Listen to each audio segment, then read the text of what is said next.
કોઈ નથી આવતું. હવે પછી આટલી સંખ્યા આવી આહવાન કરીએ ને તો આટલી સંખ્યામાં યુવાનો જોઈએ અમને, તો અમે માનીશું કે તમે ચૈતર દાદાના કે આ બધાના ફાયદા આટલી સંખ્યામાં યુવાનો આપણે અહીંયા પર ભેગા થવું પડશે. કોઈ બેન દીકરી સાથે અત્યાચાર થાય, કોઈ આપણા વડીલ સાથે અત્યાચાર થાય ત્યારે તમે કોઈ નથી દેખાતા. તો આ મારા દુઃખ સાથે કહેવું પડશે કે ટીનાભાઈ ભીલ જ્યારે જ્યારે સમાજ પર ગમે તેવી આપત્તિ આવે છે ત્યારે આવેદનો પત્રો આપણે આખી ટીમ નસવાડીને આપે છે, આવેદનો પત્રો આપે છે, એમની સામે ઊભા રહે છે, એમની પડખે ઊભા હોય છે. પણ આટલા સંખ્યામાં યુવાનો અમે નથી જોયા.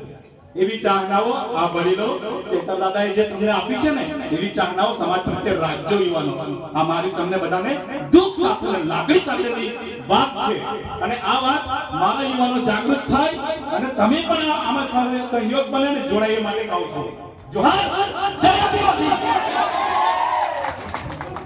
ખૂબ ખૂબ આભાર ચેતરભાઈ વસાવા સાહેબ અને ટીનાબેન ભીલ સાહેબ.